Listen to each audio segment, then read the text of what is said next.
In Uganda to conduct a crucial two-day workshop with the Pamoja host nations of Kenya, Tanzania and Uganda as a way of kick-starting the preparations for Total Energies CAF Africa Cup of Nations 2027. This workshop will run from tomorrow, Wednesday 22nd, up to Thursday the 23rd of April 2026 here in Kampala. By the end of the workshop, CAF and the Pamoja host nations shall give an update on the delivery priorities for the next phase of preparations for AFCON 2027. The meeting brings together representatives of the government of Kenya, Tanzania and Uganda, led by their respective ministers of sports. The presidents of the three football federations, the acting CAF General Secretary, Mr. Samson Adamu, who will be accompanied by several CAF senior administration officials.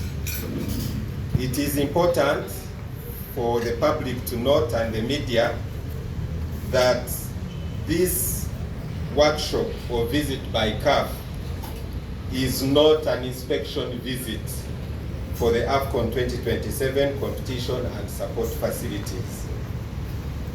The workshop is a sign of CAF's commitment to supporting the Pamoja host nations for the AFCON 2027, and it marks a very important step in the collective determination and coordinated process of planning and focus on key functional areas for us to have a successful delivery of AFCON.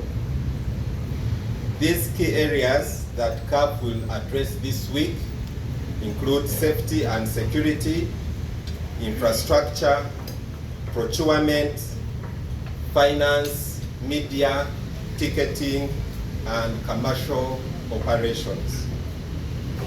As the local organizing committee, chaired by First Lady Mama Janet Museveni, we thank her for giving consent for Uganda to host this kickstart meeting for AFCON 2027. Building strong coordination mechanisms and operational readiness across all these core areas is critical for successful tournament delivery. The media will have the opportunity for a mixed zone on Wednesday, that is tomorrow, as well as Thursday at the venue for the workshop. And Mr. Ahmed Hussein here and Mr. Mark Namanya will be contacting the media personalities and houses that have been extended an invitation to participate in this CAF workshop. Kindly keep time when you're reached out to and stay in touch with Mr. Ahmed Hussein and Mark Namanya on the details. On a separate but related matter regarding AFCON 2027 preparations by LOC Uganda, we have been receiving, and we take it in good faith, inquiries from some owners of apartments and hotels as to how they can become parts of AFCON 2027 accommodation services. First, we would like to clarify by stating that the mandate of declaring a service, a premise, a place or a thing as a tourist facility is not the responsibility of the AFCON local organizing committee, but the minister responsible for tourism. As such, the local organizing committee works closely with the Minister of Tourism, Wildlife and Antiquities, as well as Uganda Tourism Board, and as part of the intersectoral arrangements that the First Lady put in place to help us with AFCON 2027, so that we have a central point as a country where information about all these accommodation facilities can be collected, accessed by the public and potential visitors. These facilities may include hotels, apartments, guest houses, bungalows, lodges, or any other facility designated by the minister responsible for tourism as an accommodation facility for tourists. Therefore, proprietors of yet to be authorized accommodation facilities for tourists who would like them to be considered for accommodation during AFCON 2027 must first seek for such relevant information and authorization from the Uganda Tourism Board, not the AFCON Local Organizing Committee. We don't have that information, we also simply get it from UTB. Typically, tourists start booking their accommodation about 6 to 12 months before a sporting tournament like AFCON. And most of you here, members of the media, you've been to these places. You've known how you book your accommodation, sometimes 8 months in advance. So this is the window in which for such preparations for accommodation facilities to start. Therefore, we are in the right time as a country to bring awareness to proprietors of prospective accommodation facilities such as Airbnb services to start by acquiring necessary information from the Uganda Tourism Board about authorization to offer such a tourist service. It is important that you access this authorization from Uganda Tourism Board because it makes your facility credible.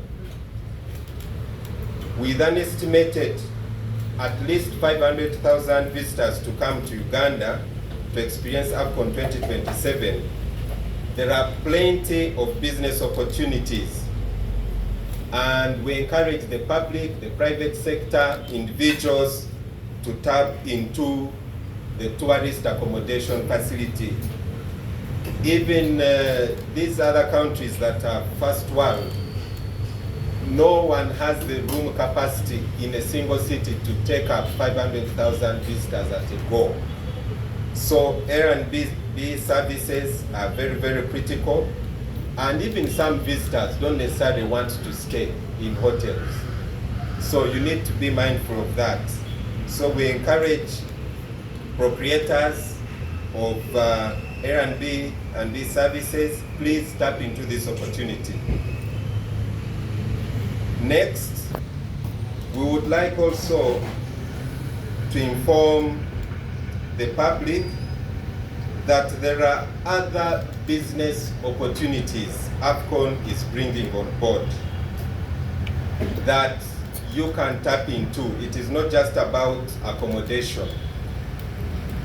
You have transport services that will be required for various forms of tours. You know, from ports of arrival into Uganda, moving around. Remember, we may have about, if we host two groups, you'll have about 12 matches. If you get some matches in the round of 16, quarterfinal, a semi-final, a closing or opening match, we may have maybe 16, 17 matches. But this is a month-long tournament. So when a visitor comes to Uganda, they are not going to be in the hotel all the time. So they want to move around and experience Uganda. So there is a lot that the private sector and individuals who want to tap into this AFCON economy can get into. There is nature tourism services, cultural tourism services such as indigenous entertainment, sampling of local cuisines and delicacies, visiting traditional markets, participating in community-focused activities that foster connections with local people. The souvenir merchandise industry is very, very big opportunity around such a sports tournament. Now, people don't only want to buy merchandise to do with the football teams, but they also want merchandise as a souvenir about the country.